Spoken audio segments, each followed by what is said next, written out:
Assalamualaikum warahmatullahi wabarakatuh. Salam sejahtera untuk kita semua. Jika kau ingin melihat Tuhan tertawa padamu, maka ceritakanlah rencanamu kepadanya.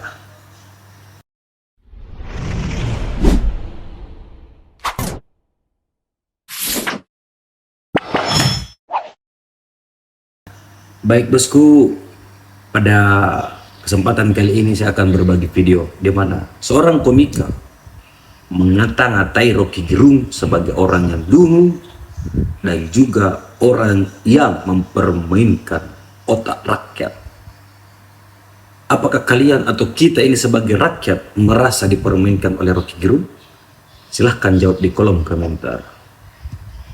Nah, kemudian salah satu video menyebutkan bahwa Rocky Gerung ini minta KTP dan mau nyalek di Buton.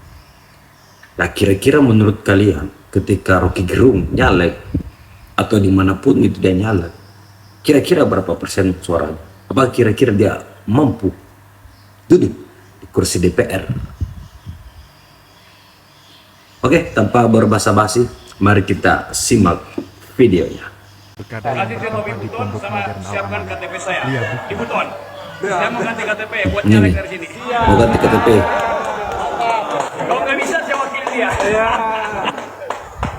Ada Pak pejabat bupati. Waduh, ganda betul. Keren. Anda ya? Oke. Oke, apa sore? Harus pakai tuh. Ayo Bu. Tahu gua Prabowo tahan diri tinggalkan Jokowi. rejim ini. Oh, mak bang, kalau itu betul-betul Jangan nangis bang. pasti orang belah sana tuh nangis-nangis tuh. Ya kan Mami? Kami ini walaupun pendukung Pak Anies di Pilpres 2024, nih kami berdua nih.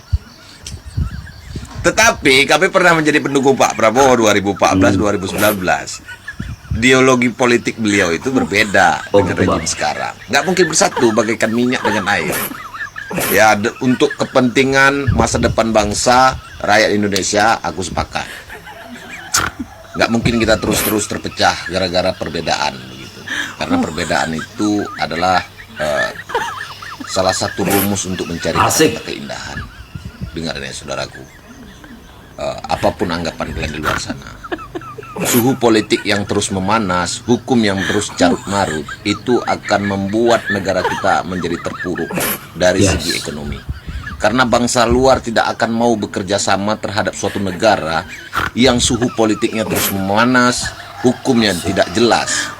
Mereka hanya dua faktor itu mengukur seberapa pantas mereka bisa bekerja sama dengan negara tersebut. Jadi kalau ini berita benar, nangis orang yang bertungki di sana. Abang ini ketawanya unik. Pak Rocky ini salah satu idola aku juga dalam mengkritik di komedi, mengkritik politik. Aku tuh belajar tata cara mengakali UU ITE ala Rocky Gerung. Orang yang bisa mengakali UU ITE menurut aku. Kata dia ini kalau di podcastnya Deddy Kobuzer ada beberapa senjata dia lah. Yang pertama dia itu kalau mau ngasih statement selalu diawali dengan yang saya yakini. Karena orang nggak bisa nyerang keyakinan kan, curang nih orang. Terus kalau Pak Rocky mau ngelempar bola liar, selalu ditutup dengan tapi nggak mungkin saya ngomong gitu. Kayak tadi yang masalah Caimin ngomong ntar dilirik KPK, tapi nggak mungkin saya ngomong gitu. Dipermainkan aja otak rakyat sama Pak Rocky ini gitu. Nanti rakyat gagal paham dibilang dungu sama dia. Semua orang didungu-dunguin aja sama dia. Inilah Pak Rocky ini. Makanya aku respect banget sama Pak Rocky. Aku di sini juga pengen apa istilahnya? Pengen ngulik orang-orang yang didunguin Pak Rocky.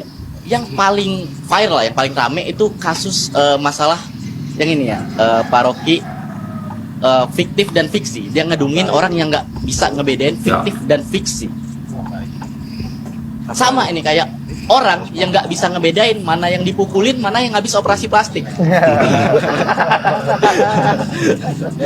Pak Rocky salah satunya. Makanya menurut yang aku yakini, di dalam hal ini Pak Rocky itu dungu untuk hal ini. Lanjut. lagi. Dipur ini bos. Pada masa itu, ya kita kan nggak tahu. Pada masa itu Pak Rocky ketipu lah katanya sama Bu Ratna Sarumpait.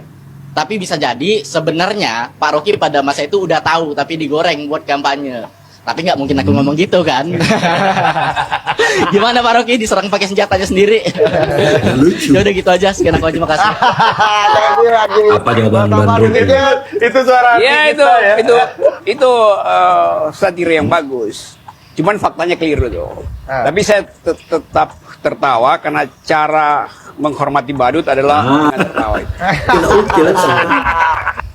Jadi kalau saya kritik pejabat publik, saya kritik hasil dari kedudukan dia sebagai pejabat publik itu. Saya nggak kritik dia duda atau dia janda atau dia Di segala depan macam. hakim, Enggak, saya bro, kritik disebut yang dungu. Anda lakukan itu comply nggak dengan konstitusi. Yang Anda lakukan itu termasuk dalam the use of public reason apa bukan. Jadi itu sebetulnya di situ nggak ada perasaan bagi saya. Satu-satunya hal yang saya ucapkan, yuk mari kita berargumen itu.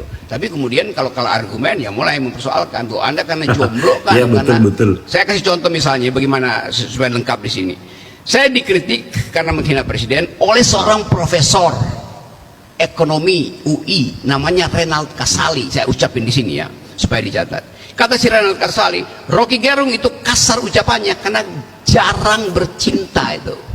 Bayangin coba, datang dari seorang profesor UI itu yang figur publik, dia di figur publik karena dia endorser jamu namanya jamu tolak angin tuh. Pada tahun 1994 ada seorang gadis tukang jamu yang dipaksa mati oleh penjahat-penjahat di kampung ini. Mungkin dia yang dimaksud. Ya, gadis yang malang itu ada. Nah sekarang dia ucapin itu, artinya dia salah minum jamu. Dia mestinya minum jamu tolak dungu. Kan Jamu begitu tolak dasarnya dungu. kan. Bagaimana dari seorang profesor datang kausalitas? Karena Anda jomblo, maka mulut Anda kasar gitu kan. Jadi silakan saudara Kasali, ganti iklanmu itu. Saya minum jamu tolak dungu karena saya masih dungu. Bukan mesti begitu kan? Jadi ini saya kasih kritik aja, ini saya nggak ada urusan personal dengan dia, tapi cara dia berpikir itu menunjukkan bahwa dia nggak paham apa nih sebenarnya the use of public reason. Sylvester. Kan si Lama Ciko ini bukan lawan saya. Kalau ya. Satu mau ajak debat Rocky Gerung, yang satu nih bukan lawan Rocky Gerung, mau pukul Rocky Gerung. Kasih paham bang. Tinggi, lembab. Sok paten. Itu bentar lagi udah habis tuh, udah pensiun. Kalian mau ngapain? Mau kemana lagi kalian? Bagus beli sampannya udah pergi ke laut jaringnya udah. Kayak gini pun diundang di TV, pening pala-pala tadi ngomong. Kalah debat berdendam. Tungki baneng kalian. Oke bosku. Jadi bagaimana menurut tanggapan teman-teman? Apakah benar kita ini sebagai rakyat atau di antara kalian ada yang pernah merasa dipermainkan otaknya oleh Rocky Gerung? Kalau saya pribadi sih enggak. Justru Rocky Gerung itu menambah wawasan untuk kita. Ada sesuatu yang kita tidak ketahui, ya itu kemudian disampaikan oleh Rocky Gerung, ya bertambah lagi pengetahuan kita, entah itu tentang sejarah, tentang filsafat, tentang cinta, tentang politik dan lain semacamnya. Tapi itu semua tergantung dari persepsi teman-teman. Oke, baik bosku, mungkin itu saja video kali ini. Sampai jumpa di video selanjutnya. Assalamualaikum warahmatullahi wabarakatuh.